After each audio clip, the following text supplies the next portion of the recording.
നിങ്ങൾ ഇതൊക്കെ ഒന്ന് ഓഫ് ചെയ്യേ, ഞാൻ ഇപ്പൊ വരാം. പപ്പ സോറി പപ്പ. എന്ത് സോറി?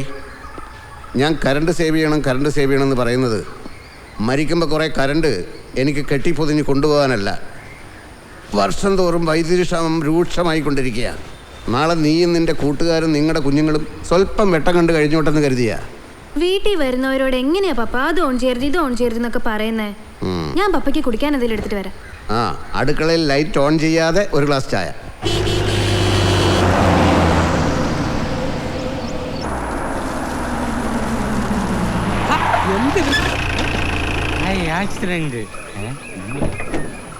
നമസ്കാരം. സാറാ ഇവിടുത്തെ പഞ്ചായത്ത് പ്രസിഡന്റ്. ഇങ്ങോട്ട് വന്ന് പരിചയപ്പെടുമെന്ന് കരുതി, കണ്ടില്ല. എന്നാ പിന്നെ കാണുന്നിടത്ത് വെച്ച് പരിചയപ്പെടാമെന്ന് വെച്ചു. നടു റോഡിൽ തടഞ്ഞു നിർത്തിയിട്ടാണോ പരിചയപ്പെടുന്നത്? എന്നെ ശരിക്കും മനസ്സിലായില്ല എന്ന് തോന്നുന്നു. നാട്ടുകാർ സമരം നടത്തിയതുകൊണ്ട് മാത്രമല്ല ഇവിടെ ഡാം ഉണ്ടായത്. അന്ന് ഇവിടുത്തെ പഞ്ചായത്ത് മെമ്പറായിരുന്ന എന്റെ ഭരണപരിഷ്കാരത്തിന്റെ ഫലം കൂടിയ സാറിപ്പ എക്സിക്യൂട്ടീവ് ആയിരിക്കുന്ന ഈ ഡാം എനിക്കെന്റെ സ്വന്തം മോളെ പോലെ. അപ്പൊ കുറച്ച് കഴിയുമ്പോൾ സാർ ഈ ഡാമിനെ കെട്ടിക്കയോ? മലമ്പുഴ ഡാമിനെ കൊണ്ട്. ഇന്ന് ഡാമിന്റെ ടണലിൽ ഇൻസ്പെക്ഷനാ. അതിനുള്ള ഒരുക്കങ്ങൾ ചെയ്യേണ്ടതാ. വണ്ടി എടുക്കണോ? വരട്ടെ സാർ. Executive engineer. ടണലിൽ എന്താ പെട്ടെന്നൊരു പരിശോധന? നമ്മുടെ ഡാമിന് എന്തെങ്കിലും കുഴപ്പമുണ്ടോ? നമ്മുടെ ഡാമിന് ഒരു കുഴപ്പമില്ല. ഇത് ഡാമിൽ നിന്ന് വിചാരിച്ചത്ര കറണ്ട് കിട്ടുന്നില്ല. അതിനോടനുബന്ധിച്ച് എന്തോ പരിശോധന. ഒരു ചായ കുടിച്ചിട്ട് പോയിക്കോ. ഇതിനേക്കാൾ നല്ല ചായ ഞങ്ങളുടെ ഗസ്റ്റ് ഹൗസിലുണ്ടോ? ടണലിൽ എന്തോ ഇൻസ്പെക്ഷന് വേണ്ടി ഗസ്റ്റ് ഹൗസിൽ ചീഫ് എഞ്ചിനീയർ ചാക്കോ സാർ വന്നിട്ടുണ്ട്. രാത്രി കള്ളു മുത്ത് കഴിഞ്ഞപ്പോ സാറിന് പാട്ട് കേൾക്കണം. ഇന്ന് നീ അങ്ങോട്ടൊന്ന് വരണം. ഈ കള്ള് സഭയിൽ പാടുക എന്ന് വെച്ചാൽ ചാക്കോ സാറ് നമ്മുടെ ഡാമിന് വേണ്ടി വന്നിരിക്കല്ലേ. പിന്നെ സാറ് വെറും കുടിയനാണോ? നല്ല അനുഗ്രഹീത കുടിയനല്ലേ? അമ്പിളി അമ്മാവ താമരക്കുമ്പിളിലെന്തോണ്ട് എന്തോണ്ട് കുമ്പിട്ടിരിപ്പാണോ മാനത്തെ കൊമ്പനാനപ്പുറത്ത്. അമ്പിളി അമ്മാവ താമരക്കുമ്പിളിലെന്തോണ്ട് എന്തോണ്ട് എന്തോണ്ട്. ഇതേ ഞങ്ങളുടെ കുടുംബത്തിന്റെ പാരമ്പര്യമായ നൃത്തമാണ്. Shoulder dance. സാർ ഇവിടെ ഇല്ലേ? ആ സോഡ ഇങ്ങോട്ട് അടിക്കല്ലേ. സംശയാസ്പദമായ സാഹചര്യത്തിൽ ആരോ ഇങ്ങോട്ട് വരുന്നുണ്ടല്ലോ. അപ്പൊ നിങ്ങൾ പഴയ കമ്പനിയല്ലേ? പിന്നെ ഞങ്ങൾ തമ്മിൽ ഭയങ്കര സൗഹൃദം. എവിടെന്നാ? വിജിലൻസ് അല്ല, പഞ്ചായത്ത് വീണ്ടും സാർ ഞാനല്ല മുണ്ട മണി മുണ്ടിട്ട് ചാക്കോ സാർ ഇത് നമ്മുടെ പഞ്ചായത്ത് പ്രസിഡന്റാണ്. ആണോ? ഇട്ടി സാർ എന്താ ഈ നേരത്ത്? ചീഫ് എഞ്ചിനീയർ സാർ വന്നിട്ടുണ്ടെന്ന് പരിചയം പുതുക്കാൻ വന്നതാ. സാറിന് എന്നെ ഓർമ്മയില്ലേ? സാറ് ഡാം പണിയാൻ വന്ന കാലത്ത് ഞാൻ ഇവിടുത്തെ പഞ്ചായത്ത് മെമ്പർ. എനിക്ക് ഓർമ്മയില്ല, ഓർക്കാനായിട്ട് സമയമില്ല. സാറാകെ ടെൻഷനിലാണെന്ന് തോന്നുന്നു. ഇനി ഇൻകം ടാക്സുമായി ബന്ധപ്പെട്ട വല്ല പ്രശ്നത്തിലുമാണെങ്കിൽ പരിഹാരം ഞാൻ പറഞ്ഞു തരാം. ഈ തോക്ക് വാങ്ങാൻ മദ്രാസിൽ പോയി തോക്ക് കിട്ടിയില്ല, ചെലവ് 10,000. തോക്ക് വാങ്ങാൻ ബോംബെയിൽ പോയി തോക്ക് കിട്ടിയില്ല, ചെലവ് 20,000. നരേന്ദ്ര ഇട്ടി സാർ ഇങ്ങോട്ട് ഇരിക്കും. സാർ ഇങ്ങോട്ടൊന്ന് വന്നേ. ഇങ്ങോട്ട് വാ സാറേ. അതെ, ഈ ഇട്ടിച്ചൻ എന്ത് കാര്യത്തിലും നമ്മുടെ കൂടെ നിൽക്കണോ? നമ്മൾ കണ്ടുകൊണ്ടിരിക്കുന്ന ടൗൺ കേബിൾ നെറ്റ്വർക്കാന്ന് ഉമ്മാർക്ക് എങ്ങനെ മനസ്സിലായി? ഇനി ഇവിടെ ഒളി ക്യാമറകൾ വലുതും. എന്റെ സാറേ, അത് ഈ ചാനലിൽ ഇടയ്ക്കിടയ്ക്ക് വരുന്നു. ഇടയ്ക്ക് പ്രാന്ത് പിടിച്ച ആളുടെ ഒരു പാട്ട്. ആരാടാ അത്? ചാക്കോ സാറേ. സാറേ ഞാൻ ജോസ് കുട്ടിയാ. പാടാൻ ഞാൻ ആളെ കൊണ്ടുവരാന്ന് പറഞ്ഞില്ലേ, ആളാ.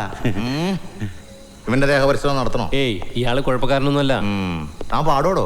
യോ സാർ വളരെ നന്നായി പാടും. എന്നാ നടക്ക് ചെല്ല്. തുടങ്ങിക്കോ.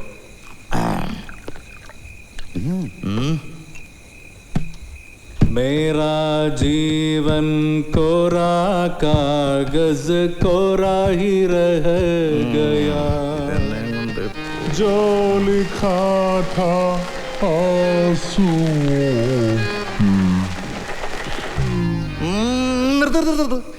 ശരിയാവില്ല. അതെ, ഹിന്ദി പാട്ട് വേണ്ട. എനിക്കെന്റെ ഭാര്യയുടെ കാര്യം ഓർമ്മ വരും. അല്ല, അപ്പൊ സാറിന്റെ ഭാര്യ ഹിന്ദിക്കാരിയാണോ? ഏയ്, പക്ഷെ എനിക്ക് അവളെ ഇന്ന് വരെ മനസ്സിലാക്കാൻ പറ്റിയിട്ടില്ല. അതുപോലെ ഹിന്ദി പാടിന്റെ കാര്യം. മലയാളം പാട്ട് പാടോ? പാടാൻ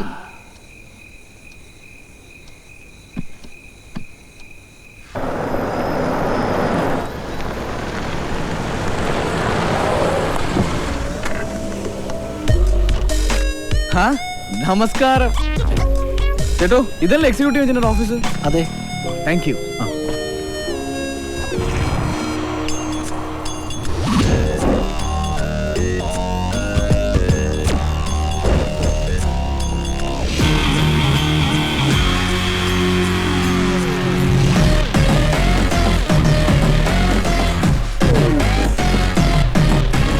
എടാ പോളി, ഇപ്പൊ കണ്ട ഒരു കോൺട്രാക്ടർ ലുക്ക് ഇല്ലേ? പിന്നെ ഫോണിൽ സംസാരിച്ചു വെച്ച് നോക്കിയ ആളിത്തിരി ഭയങ്കരനാ. നോക്കി വേണേ ഡീൽ ചെയ്യാൻ. നീ എന്നതാ നീ പറയുന്നേ? എന്റെ പെർഫോമൻസ് നീ കണ്ടോ? അതെ ചേട്ടാ, ഈ ചേട്ടാ ഈ കോശി ഒരു മലയരൻ.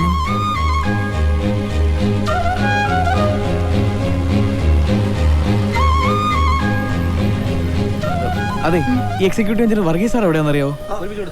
ദേ ആ കോർണറിൽ നിൽക്കുന്ന കണ്ണട വെച്ച ആളാ. ഏത്? ആ കറുത്ത കുള്ളനോ?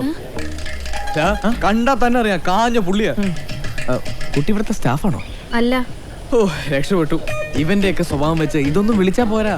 മുഴുത്ത ചീങ്കണ്ണിയാ, തനി താപ്പാന, വേതാളം. ഞാൻ പോയി കണ്ടേച്ചു വരാം.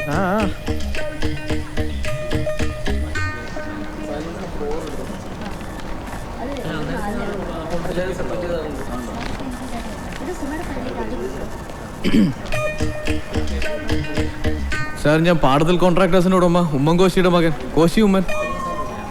ഇന്നലെ വിളിച്ചായിരുന്നേ. അപ്പച്ചൻ 4 മാസം മുമ്പാ മരിച്ചത്.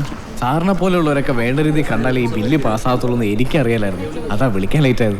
അറിവില്ലായ്മ കൊണ്ടല്ലേ? അത് ഞാൻ ക്ഷമിച്ചിരിക്കുന്നു. ഫോണിൽ ഓഫർ ചെയ്ത് 3 ലക്ഷം കൊണ്ടുവന്നിട്ടുണ്ടല്ലോ. പിന്നെ എന്നാ സമയം കളയുന്നില്ല, പോലീസിനെ വിളിക്കാം. പോലീസിനുള്ളത് ഞാൻ വേറെ കൊടുത്തോളാം.